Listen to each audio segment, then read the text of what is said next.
Today's episode of Conversations with Per is proudly brought to you by Tiger Per Chai, chef-crafted, made from pure, natural ingredients, designed to activate your power within. In business and in life, sometimes there is no other option than to fight. But where do we find the courage to fight when there isn't any fight left in us? I believe that Rachel Coops is the most impactful guide to turn to. Rachel is the award-winning author of Find Your Strength, an incredibly wise, witty, and practical manual on becoming a warrior to thrive on the battlefield of life. Rachel has walked the walk. And she's not good at just one thing. She is great at many things. I love that. In her 20-year career, Rachel has written, directed, and performed in film, television, and theatre in Australia, the UK, and the US. She's danced on the play school stage for thousands of ecstatic toddlers, developed engaging television for kids, and written award-winning theatre for the complex brains of teenagers. Rachel is a yogi and shares the movement and philosophy of yoga with stressed-out urbanites. She's also a fellow keynote speaker, and she's explored the incredible stories of young people in the remote Northern Territory of Australia and used the creative to inspire and educate leaders in this corporate space. Since the arrival of her child, Rachel has developed tangible practices for mums struggling with such things as trauma of birth, lack of sleep, endless reflux, and reflecting on the teachings of our, as she puts it, angelic demonic offspring. A potent storyteller, Rachel shares her personal survival stories with grace and humour to help us to feel stronger and more invincible than we ever thought possible, because she believes that we should thrive, not just survive.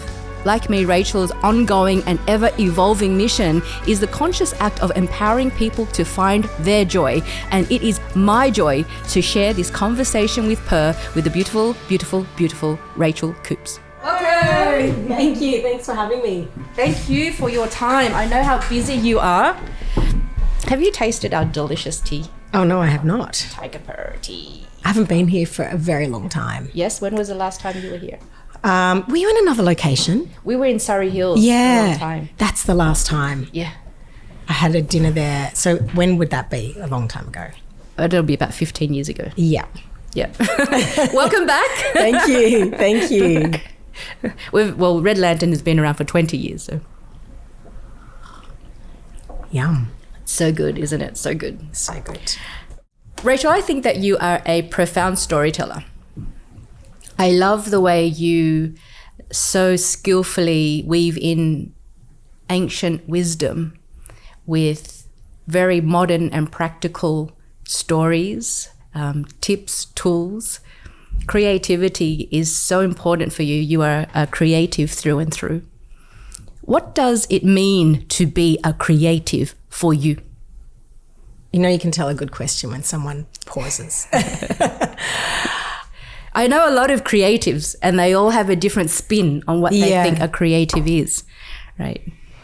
Yeah, I think for me, like I often say, I think it's my life, my soul, because my purpose or my dharma, as you'd say, it changes as I've kind of moved through life, but it's underneath everything has been creativity. And I think there is when we're younger, we feel like you have to have one lens for that creativity. So for me, when I was a teenager, I was always writing, always. Yes. But I thought it had to be one particular aspect of creativity. So for a while it was acting. But I kept coming back to writing, and I have a real hunger I'm just curious, and I feel like I have to constantly be growing. And I think the creativity actually is always moving through me in that way. Where did it come from? I don't know, because my parents aren't creative. My dad was in the military. Yes, my you were mum's born in real estate. I was born on an Air Force base. Yes. How many siblings have you? I've got 2 half siblings. Okay. My sister, she has a similar brain to me. She's very creative. She was a very successful journalist. Yes. She's an incredible writer, very different writer to me. She has would say extraordinary vocabulary that I don't have. I don't have that kind of literary understanding that she has, but she became a doctor after I had my son, and journalism was changing. And now she's gone into the medical profession, but with the same kind of curiosity and hunger. So I think we're similar like that. My half brother's different. He lives in Japan. From 15 years of age, he was always obsessed with Japan. Yes. And now he's had the same girlfriend since he was 15, very different to my sister and I, and they live there together. Yep. And they're about to have a baby in Japan, and they live a really beautiful, simple life. They both teach English there. Sounds like they may have been there before in another lifetime. 100%. So wonderful. And so did you grow up on the Air Force Base? You were born there? Did you grow up there? I was born there, I spent early years there, and I think my mum was, 19 when she had me, and I think she was suddenly an Air Force widow struggling. So we went back to Canberra where my grandparents were. Pretty young, I would have been 3 or 4. And then we came to Sydney when I was in kindergarten. So I've been in Sydney since then. Okay. Yeah. And what was growing up like? What did you want to be when you grew up? I always wanted to be a storyteller. I don't think I would have called it that. Yeah. Back then, I wanted to write, I wanted to act, I wanted to share stories. But I had a very, classic kind of 1980s upbringing, in that we lived in Drummoyne, working class Sydney, in an apartment block that was on the water. But back then, Drummoyne was not Drummoyne. It was, now I wouldn't be able to afford to live on the water in Drummoyne. It was very different then. There were all these swimming pools on the water's edge. And my best friends, who I'm seeing one of them today for a coffee. I haven't seen her for months, but we grew up in the buildings next door. And there were kids, the Wrights Road kids, and we would just pool hop, depending on whose house we were going to that day. Freedom. Such play. Freedom. Yeah. And constant sunburn. I remember just being sunburnt a lot, peeling noses. And we used to have a spray called Solar Cane. So when you got too sunburnt, it was like an anesthetic spray. Yeah. I'm sure it was so bad for us. But yeah, very, very free, and running around Lane Cove National Park till all hours, till our parents would drag us home. Yeah. So pretty free and water-based and park-based, yeah. Yeah. So cool. Do you do that now still? Not really. I used to live in Centennial Park, and even then we didn't really explore Centennial because life's so busy now, till lockdown. The first lockdown was amazing for my son and I because we spent so much time in that park. Yeah. And we have, my family they run cattle in Bundanoon, so we have a working property. Mm-hmm. And I do get there quite a lot. And that's, obviously my son loves it. We have a lot of freedom. We have that same sense of nature when we get there, and calm and peace. Yeah. But I don't spend as much time in nature as I did when I was young. Absolutely not. And I don't crave it. It's funny because a lot of people assume because I'm a yogi, you just love being in nature. And I'm like, yeah, I do, but I actually prefer to be in a big city. Yeah. If in my time off, I love the excitement and the stimulation and the culture in big cities. Yes. Yes. So if I have a choice, that's what I'd be doing. It sounds like also that you do so much to feed your soul. Yes. I need nature. My soul sings to do that. But it sounds like you already do so much to feed your soul. Your soul's mission is clearly a creator, a performer, an educator. What is it about this creativity that ignites your soul? So for me, so much of what I do is about relationship and sharing, and as in intimate relationship or No, relationships? as in relationships with who I'm working with. So really things I do is especially now is based on who's involved. It's not, I just don't kind of do things unless I have a really strong relationship with the people around me. Yeah. So It just makes life easier, doesn't it? yeah. And that's where inspiration comes in. Otherwise, it's a dread. Yeah, and it's also like I love the sharing. So whether collaboration. it's whether it's even when I'm teaching, say, the yoga teacher training program that I've done the past few years, whether it's there or if it's going into the corporate space and doing communication leadership stuff, I get so excited about how valuable these tools are for me, that to share them with people and see the transformation is really powerful. And none of it comes from me. Like, none of these tools are mine. They all come from my teachers. Yes, but the communication skills come from you. Yes. Anyone can learn and then pass on knowledge, but to have that wonderful skill that you have, to be that educator, to pass on that knowledge in a way that lands and in a way that expands and opens people is a skill. It's a skill. Yeah, and I think that's what I realized quite early on is I'm a pretty open book.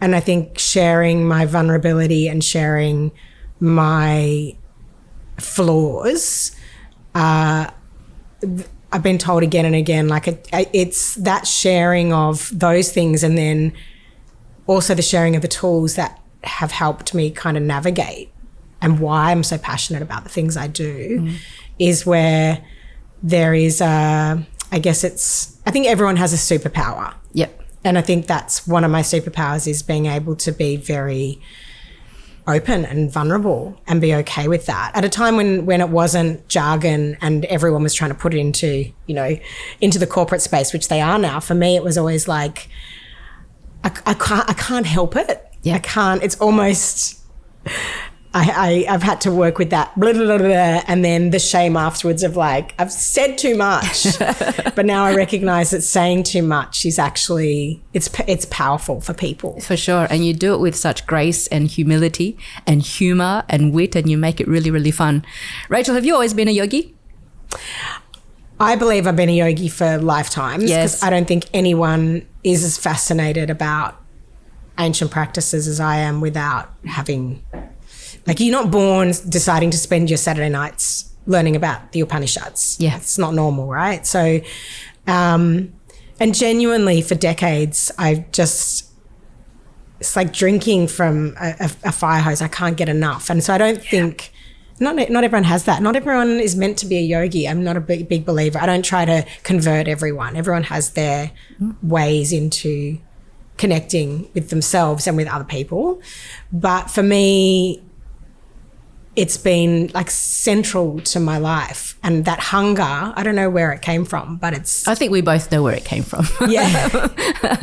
Many lifetimes before. Yeah. And so you have a yoga teachers program. I just literally a week ago, I'm having a break. Yeah, cool. You're from allowed. teaching. You're Yeah. allowed. For the foreseeable future, I don't know how I'll come back and what it will look like and where I'll do it. But it became very clear to me it was time. I need a break. Yeah. And I feel like definitely there's another chapter for me coming up, and Yeah. I'm aware now that Gabriel's 9 and things are changing, but it's been a decade of just giving everything I have. Yeah. And it's time for me to fill up, and I need space and time to figure out how to do that. Yeah, very good. And you're allowed. Yeah. I think that's the thing that's missing so much in, especially a lot of my clients and students. They don't give themselves permission to do that, and without the guilt, without that pressure to have something next too soon, And so, play school. That's so cool. Yeah. It's such a joy, and like what a privilege to, I just think of how many things have to align in life for anything to happen, right? Like it's timing, and I actually auditioned 7 years before I got. Is that right? Yeah. Yeah. And I had a shaved head at the time because I was playing a young woman with cancer on All Saints. And I think play school wasn't ready for a shaved head just yet. Yeah. Now we are at the forefront of everything. I'm so did you have proud. to audition again, or they reached Yes, out? at the time, I was green. I was young. I was just green. I hadn't done enough in not just acting. I think most of the presenters have lived a little bit. That's changing, and that we do have young presenters coming on board, and I think having that diversity and range of age is necessary. But for a long time, all of us, or every single one of us who were on the show, had been acting for quite a while, like at least a decade or so, and lived, like really had some life under your belt. It's not, everyone thinks we improvise. We don't. It's scripted. Yeah. So you're learning, 35 pages and it's a two-hander. It's like a two-person show, new songs, different people, so different cast member, and we rehearse for half a day and then we shoot for half a day. It's fast, like shooting 35 minutes of television in half a day, no auto cue, nothing. It's fast. Yeah. So and I think, if I could have $1 for everyone who said to me, oh, I want to be on Play School. I would love to be on Play School. And I'm like, it's really hard. Yes. It's wonderful. And I love everyone I work with, but it's not an easy job. How long have you been doing it now, Play School? 11 or 12 years. That's incredible. That's incredible. How has your life transformed from that? Drastically. I went from, I think when I first came back, I'd just done, every year I used to go and see my teachers in New York. That was my annual sojourn, and spend time with them. And Your acting teachers? no, my yoga teachers. Yes. And they do this meditation on New Year's Eve that goes pretty late, and then I would go to Soho House and meet everyone for to toast in the new year afterwards. At the two extremes of my life always. But I just come back from that trip, and I think it was the last time I actually had that kind of chapter of really doing a lot of practice and being able to go to New York every year to see my teachers, because within a year or two of being on the show, I was pregnant. So I was pregnant on the show with my son, which was amazing. And then coming back after that, it's seen me literally go from a very free, creative time of my life to becoming a mum and growing up in a lot of ways, So, and growing up with a lot of the cast members as well, watching each other go through lots of phases of life. Was that phase difficult for you? Very difficult. Yeah, very challenging. I'd say, when people talk about parenthood, and they're like, oh, 3 months, after 3 months it gets easier. And I'm like, oh my God, it was really hard. I would say until he went to school. And even then that transition took a while. But now I have an amazing community there, and I feel very supported, and things have shifted in my relationship with his dad and my relationship with him, and he's got more independent. But definitely the first 6 or 7 years were really hard, really challenging. Yeah. And you've taken a lot of that and used that as, you walk the walk in your books and in your stories, and there's a beautiful sense of authenticity and having experienced all of that so that you can translate it. You're not just writing it, it's like you've experienced it. What's Gabriel like? And what has he thought about his mum being on Play School and all? What's it like for him at school and all his friends? It's probably like you were on it before he was born. Yeah, I think... What's he like? What's he like? So he is very smart. Yes. Very funny. Is he also creative? Yes, but he's also an incredible mathematician, which is not me. He has a neurodivergent brain. Yes. Which I tell him all the time is going to be his superpower. He's very sensitive, always has been, always thought about, so at 9, one of the things he wants for Christmas, like on the one hand, he wants a Roblox Nerf gun. But on the other hand... Because he's 9. But on the other hand, he wants to donate. He wants some of his presents to be donations to animal shelters. Yeah. And so, bedtime is hard for us because he'll get into bed and then the mind starts and he'll be like, how can we sleep at night when there's homeless people? Oh, bless him. And I'm like... It's true. How can we? Yeah. But our world is not conditioned. It's like most of us go, just get on with it, So, and I don't want to slap that out of him. So it's finding a way to go to understand that his mind is always going to search for catastrophe but the flip side of that is he's so sensitive to people. He'll say to me, you know, if I'm in the kitchen, he'll say, "Why have you got your angry face on?" And I'm like, I'm thinking that I'm really covering it, but I'm really furious because I'm trying to get out of the house. So he can read, he reads people, again, which is like, you don't want that to turn into people pleasing or turn into too much of an empath where he carries it. Yes. So, but the flip side is he's really funny. He's really smart. He's starting to get confidence in who he is and not worry so much about all the things he's not. Because I think kids go through that phase of, we all want to fit into the pack at some point in our childhood. It's just I think it's part of evolution actually, that you want to be close to the pack because it's safe. But as they start to figure out, you know, where you sit, and these kids luckily live in a world where we understand more about that, and the conversation is well and truly happening. Yeah. Which it always should have. Yes. So navigating that with him is it's like a real privilege to be a parent these days, but it's no joke. Yep. And he's highly creative, but his creativity's he's an incredible writer, not handwriting. He can't really write, but the stories that come out are the creative writing phenomenal. And it's very unusual to see that, you know, storytelling and mathematical brain. He learns piano, but he won't read music. So at his concert, he played without the music. Wow. So this is the way his brain is kind of wired. That's fascinating. Yeah. But he's great. He's, you know, funny and tells jokes all the time. We'll try to make a joke out of everything, which is good for me because life can get serious. Yeah.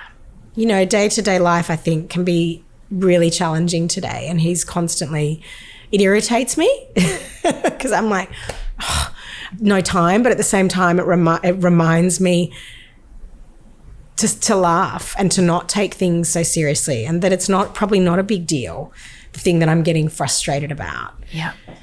So, sounds like a cliche, but your kids are your greatest teachers, I think. I believe so. I believe so too. And so your book, Find Your Strength, Navigating the Battlefield of Life.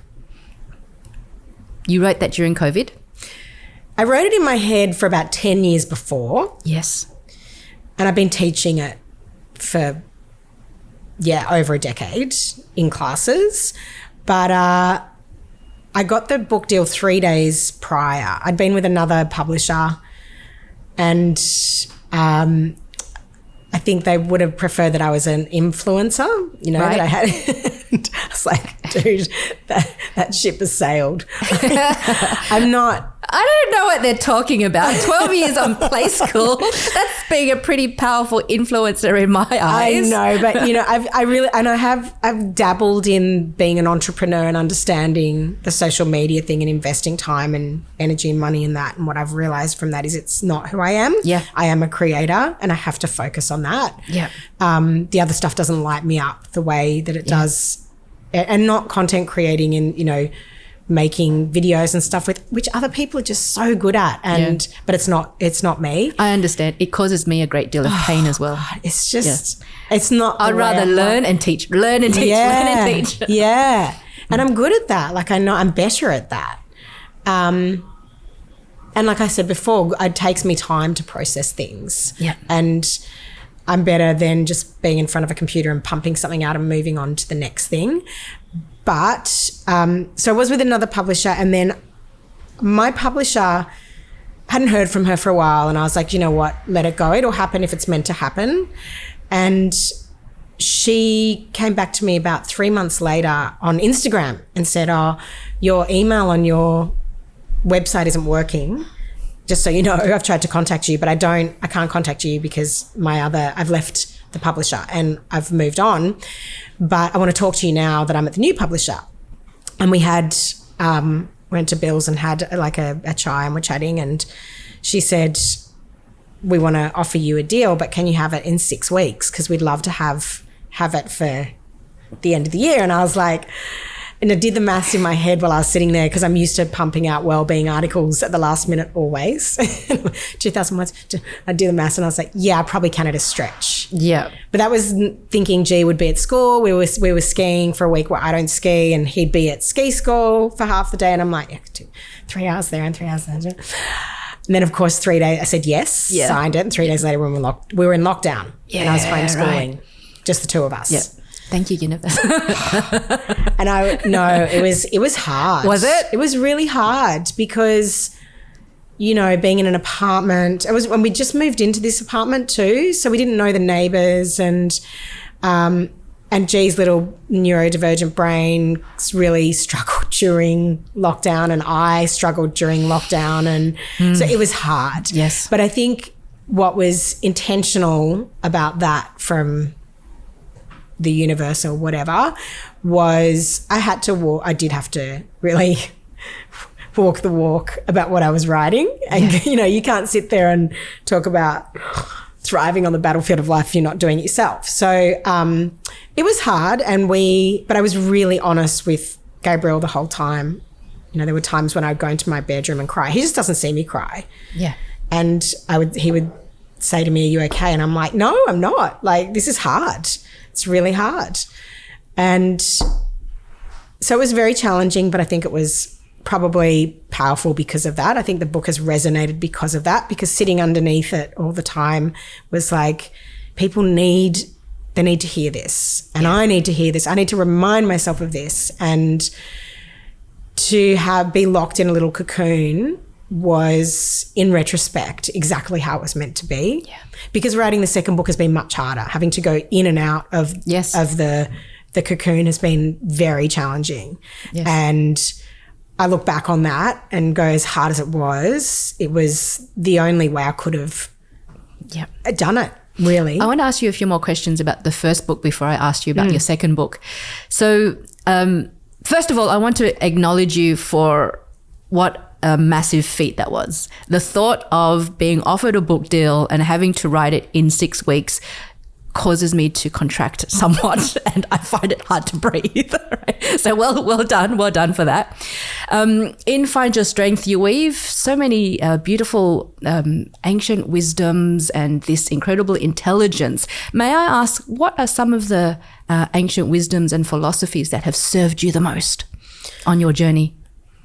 So I often get asked this, and it's so hard because it's all of it, right? For me, it's like, it's all of it. But I do have a few mantras that I always turn to. It was my second, I think I'd done a 200-hour and a 50-hour teach training, and then I went and did 300 hours in New York State with my teachers. And first... Can you give me some sort of an idea? 300 hours in what, in like 6 months, 2 months? No, that was in a month. Wow, okay. Omega in New York State, which is such a beautiful place because all the greatest speakers have been there. You know, Pema Chodron, one of my teachers, have been there, and really incredible people. So it's infused with this intense learning from the place of spirituality. Like it's you feel it when you get there. So it was a month. How can you not? There. Yeah. That was the first time I heard Manorama speak, who's my teacher still to this day. And she took a module on Sanskrit. And there was a little bit of Sanskrit in that module, but a lot of it was just her storytelling. And I just remember sitting there going, oh my God, I'd always been told, how do you find your teachers? And you know when you find your teachers. And it was one of those moments where I'm like, oh, this is what everyone's always talked about. And she said, I remember one key thing from that moment.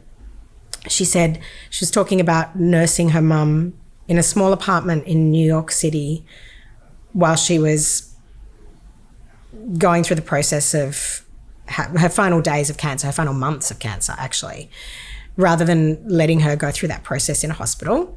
And she kept thinking, you know, asking her teacher who had passed at that time, Sri Brahmananda Saraswati, why?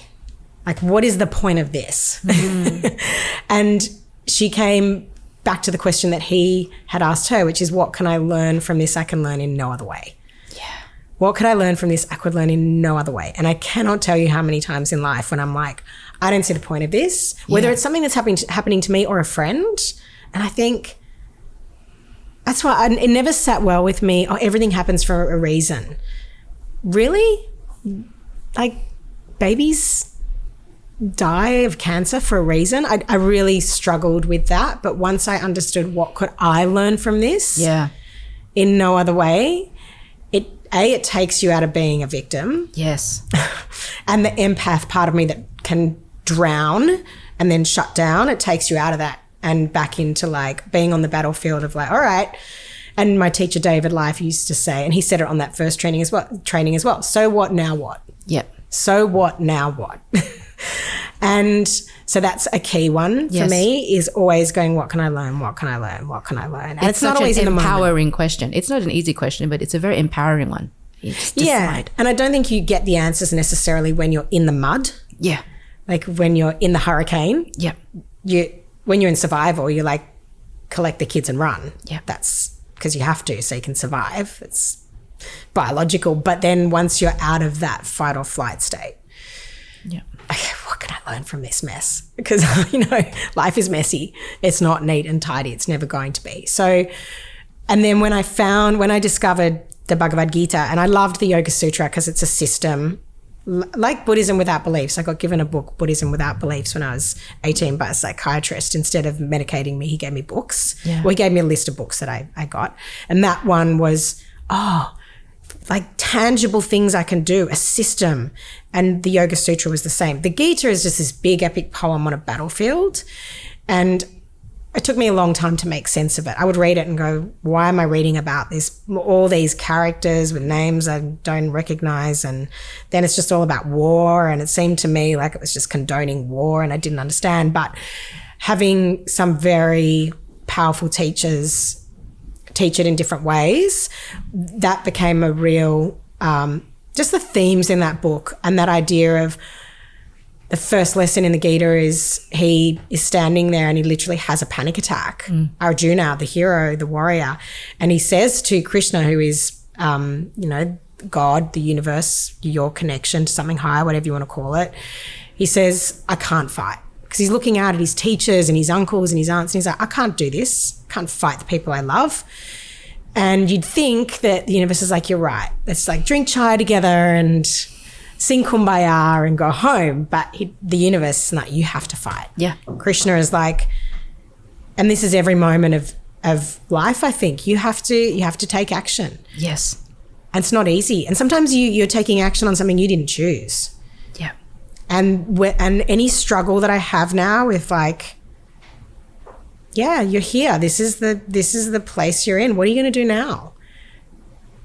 So what now what? Yeah. What can you learn? How can you grow? And being on this concept of being on a battlefield has been very helpful to me, to never go. I thought if I just like surely after you meditate for, I don't even know how many years now, 20, 30 years of meditation. Yeah. Surely now I've figured it out. Surely now life gets easy and peaceful. It's not fucking love and light. It's not. It's not. It is a battlefield of life because we are living it. We're not, living on a hill in lotus position going, it's not. It is a battlefield of life. It is the battlefield. Rachel, if you're, actually, I'm going to ask that question afterwards. So your second book, it's called Paris. Paris for Beginners. Paris for Beginners. Okay. And that came about because you lived in Paris. You were studying acting in Paris. Yes. So it was really just an idea I was having at the end of lockdown when we could finally go to places. I met Kelly, my beautiful publisher. She was like, congratulations, you just wrote a book. And it hadn't come out yet. She said, have you thought about what next? And it was just in the conversation with her, I said, well, do you think there's too many books about Paris? Because it was such an important chapter of my life living in Paris and really forged who I am. And it took me over that precipice from, I think, being young into being an adult. And in I don't know if you've heard of Saturn return. So in astrology, Saturn return this time. I have not. Okay. So every 29 and a half years, this is the science bit. Every 29 and a half years, Saturn comes back into the same place in your birth chart. Right. As when you're born. Okay. And it's the astrology part is that it's said that in that moment, that's every 29 and a half years, we have this huge transition. And that first one is into adulthood. And I was in Paris for that. And she said, well, it depends. What's it about? And I said, I don't really know. This is what I'm thinking. And I didn't really know what the book was about, to be honest. I just knew it was a really potent time in my life. And I got a book deal from it, which is kind of unheard of.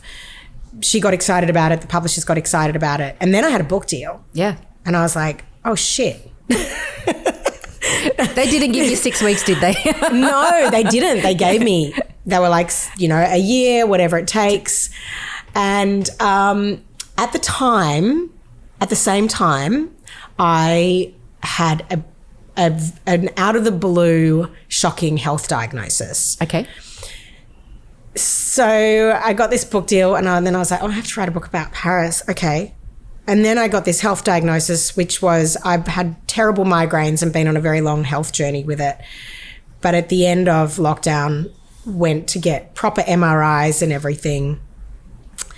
And they found I have a very large tumour in my left upper arm bone. It's over 5 centimetres. Wow. What's going through your mind at this time, Rachel? Holy shit. I was like, are you kidding? It was 23rd of December after that lockdown and getting out. I was so exhausted. I was like, are you joking? Seriously? Yes.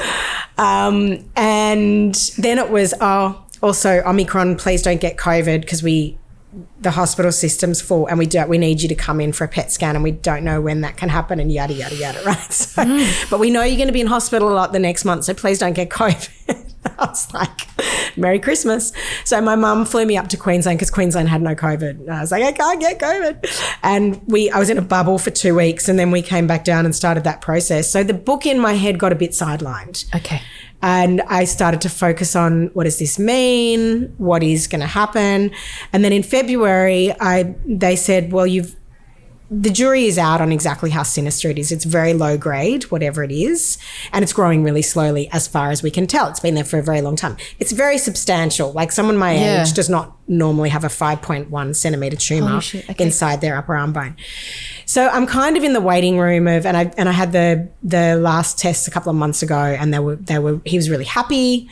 And we'll wait till February now and we're putting off surgery basically as long as we can, as long as it doesn't start to get nasty. But that was sitting in my brain in February and I hadn't been to Paris since before I had my son. Yes. So I booked a trip to Paris. Yes. At Easter. And his dad had said to me, can I take him to Perth for 2 weeks to see my family? And I was like, apparently I'm going to write a book about Paris maybe. So maybe I should go to Paris when I've never had 2 weeks apart from my son. I've never been away on a holiday by myself since I had him. I'd never had 2 weeks to myself since I had him. And so I took this opportunity and no one else had booked because I booked in December. Borders were iffy. And when I got out, like there was no one on the flight when I went at Easter. Yeah. No one had booked. It was kind of a dream. And I got there and I had 2 weeks by myself in Paris and had this total like, oh my God, where am I at in my life? Why did I agree to write a book about Paris? What do I want to say? And it was through that process that I went back and read all my emails from that time in my life. I walked tens of thousands of steps a day. I walked all day, every day by myself. I had a friend who came over, a really close friend who came over from LA, and I would see her in the afternoons and evenings. And my life, I've got a goddaughter there, a best friend there who's a doctor. I saw them at nights, but my days were for me. Yeah. And that through that process, I worked out what the book was actually about. And I came back and said to my publisher, so this is what I think the book is about. Will you share? Yeah. So it's, our generation will understand. That is, it's Sliding Doors meets Almost French. So it's that idea of women at our age going back to a particular place and time when they were on that precipice of becoming an adult Yeah. and looking at who you were back then and the choices you made. And there's a word in Welsh called haraeth, which is closest in English is nostalgia, but it's not nostalgia because there's no direct translation. My friend Brendan sent me that book when I told him sent me that word when I told him what the book was about. I'm like, oh my God, it's so what the book is about. And it's nostalgia that's connected to place. Yeah. And it's a place and time you can't get back. Very Paris, huh? Very Paris. Because I arrived in Paris and Paris has changed. Yes. It's changed so much. And it's kind of heartbreaking. But then I was like, the world has changed. Everything changes. And I've changed. Yeah. And remembering this I just was so lucky to be in Paris at a moment before, social media and before Paris changed. It was still dirty and messy, and now it's all like clean. They cleaned it during COVID. I'm like, I don't recognize it. All the buildings are white and everything's paved and there's no cars on Rue de Rivoli. And I was like, what has happened? So it is about that time of my life. And I went to acting school and studied with a guy there called Philippe Gaulier, who's Sacha Baron Cohen's teacher and Emma Thompson's teacher. And he just told me to sit down every day and told me how terrible I was every day. Right. For a year. Right. And through that process, I think, the first day he said to us, your only job as an actor is to show your soul. And I was like, great, all I need to do this year is find my soul and then show it. Yeah. And so through that process, I think I really did find my soul and discover who I was. Your only job as an actor is to find your soul. Show your soul. Show your soul. But I was like, I got to find myself first. I think that's profound because we have a responsibility to do that. Yeah.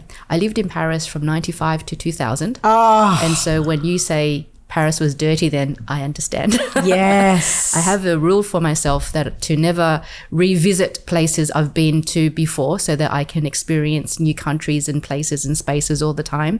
But Paris is somewhere that I will always revisit. Me too. It has my heart. Yeah. I have a few questions in closing for you, Rachel. What truly gives you joy? What truly gives you joy? Connection. Yeah. Connection's why we're here, right? Yeah. Yeah. What gives Rachel peace of mind? The idea that underneath it all, we're all the same. That, if we... Yeah, the sitting under all of us is something very vast and powerful and kind and loving. And if we're all the same, there is always a way that we can communicate and connect on a deeper level, huh? Yeah. If G were to describe his mother in 3 words, what would those 3 words be? It depends which day you ask him, I think. I think he would say serious because he's always like, that's funny, Mum. Yeah. I'm like, I'm funny. I'm actually funny, Gabriel. Thank you for reminding me to laugh. I think he would say kind. Yes. And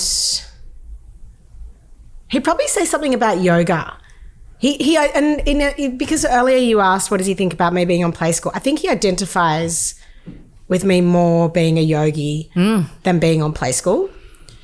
I think he sees me more, in the yoga studio and on my yoga mat. And so I think he would say that before a creative, actually. Yes. And what makes Rachel Coops purr?